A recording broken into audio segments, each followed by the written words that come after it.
ನಾವು ಇವತ್ತು ಪ್ರತಿಭಟನೆ ಹಮ್ಮಿಕೊಂಡಿದ್ವಿ. ತುಳಸಿ ಪ್ರಕಾಶ್ ವೀರಾಜು ಅಂತ ನಾವು ಅಧ್ಯಕ್ಷರಾಗಿದ್ದೇವೆ.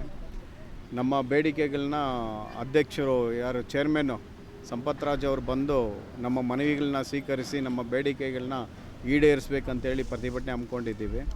NSFDC ವತಿಯಿಂದ ನಮಗೆ ಲೋನು ಬೇಕು ಅಂಥೇಳಿ ಅವರು ಲೋನ್ ಕೊಡೋದಕ್ಕೆ ರೆಡಿ ಇದ್ದಾರೆ.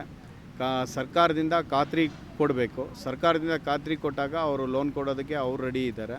ಇದಕ್ಕೆ ಮಧ್ಯದಲ್ಲಿ ಏನಾಗುತ್ತೆ ಅಂತಂದರೆ MD ಆಫೀಸಿಂದ ಅದು ಫೈಲ್ ಪುಟಪ್ ಆಗಿ ಅದು ಮುಂದುವರಿಬೇಕು ಸರ್ಕಾರಕ್ಕೆ.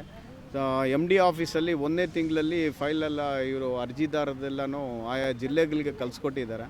ಜಿಲ್ಲೆಗಳಲ್ಲಿ ಏನಾಗಿದೆ ಅರ್ಹರು ಅನರ್ಹರ ಬಗ್ಗೆ ನೋಡಿ ಅವರಲ್ಲೇ ಇಟ್ಕೊಂಡಿದ್ದಾರೆ. 6 ತಿಂಗಳಾದ್ರೂ ಇನ್ನೂ ಆಫೀಸ್ಗೆ ಕಳಿಸಿಲ್ಲ ಅವರು. ಅದರಿಂದ ನಾವು ಅದನ್ನು ಖಂಡಿಸಿ ನಾವು ಪ್ರತಿಭಟನೆ ಮಾಡ್ತಾಯಿದ್ದೀವಿ.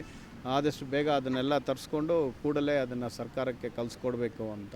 ಈ ಬಗ್ಗೆ ನಮ್ಮನ್ನು ಒಂದು ಸಭೆ ಕರೆಸಿ ಸಭೆಯಲ್ಲಿ ಕೂತ್ಕೊಂಡು ನಮ್ಮ ಒಂದು ಸಮಸ್ಯೆಗಳೇನಿದೆ ಆ ಸಮಸ್ಯೆಗಳೆಲ್ಲ ಅವರಲ್ಲಿ ನಾವು ಹೇಳ್ಕೋಬೇಕಾಗಿದೆ. ಆ ಮುಖಾಂತರ ನಮ್ಮ ಸಮಸ್ಯೆಗಳನ್ನ ಬಗೆಹರಿಸ್ಬೇಕಂತೇಳಿ ಇವತ್ತು ನಾವು ಪ್ರತಿಭಟನೆ ಹಮ್ಮಿಕೊಂಡಿದ್ದೀವಿ. ಸರ್, ಈಗ ಆ ಇಲಾಖೆಗೆ ಮತ್ತು ಸಂಬಂಧಪಟ್ಟ ಸಂಪತ್ರಾಜ್ ಅವರಿಗೆ ಮನವಿ ಕೊಟ್ಟಿದ್ದಾರೆ ಸರ್ ಇದಕ್ಕೆ ಸಂಬಂಧಪಟ್ಟಂತೆ? ಈ ಹಿಂದೆ ಮನವಿಗಳು ಕೊಟ್ಟಿದ್ದೀವಿ. ಆ ಮನವಿಗಳನ್ನ ಅವರು ಬೋರ್ಡ್ ಮೀಟಿಂಗಲ್ಲಿ ಇಟ್ಟು ಅದನ್ನೆಲ್ಲ ಬೋರ್ಡ್ ಮೀಟಿಂಗಲ್ಲಿ ಪಾಸ್ ಮಾಡಿದ್ದಾರೆ. ಬೋರ್ಡ್ ಮೀಟಿಂಗಲ್ಲಿ ಪಾಸ್ ಮಾಡಿ ಅದನ್ನು ಸರ್ಕಾರಕ್ಕೆ ಕಳ್ಸೋಕ್ಕೆ ಮೊದಲೇ ಅರ್ಹರು ಅನರ್ಹರ ಬಗ್ಗೆ ಇದನ್ನು ಪರಿಶೀಲನೆ ಮಾಡಬೇಕಂತ ನಿರ್ಧಾರ ಆಗಿದೆ. ಅದನ್ನು ಸೂಚನೆ ಮಾಡಿ ಕಳಿಸಿದ್ದಾರೆ ಯಾರು, ರಾಕೇಶ್ ಸಿಂಗ್ ಅವರು. ಅದು ಕಳಿಸಿರೋದನ್ನು ಅವರು ಇನ್ನೂ ಮತ್ತೆ ವಾಪಸ್ಸು ಹಿಂದಿರುಗಿಸಿಲ್ಲ. ಅದರಿಂದ ನಾವು ಇವತ್ತು ಪ್ರತಿಭಟನೆ ಕೂತಿದ್ವಿ. ಪ್ರತಿಕ್ರಿಯೆ ನೀಡಿಲ್ಲ ಅಂತಂದರೆ ನಾವು ನಿರಂತರವಾಗಿ ಮುಂದುವರಿಸ್ತೀವಿ ಸರ್ ಹೋರಾಟ.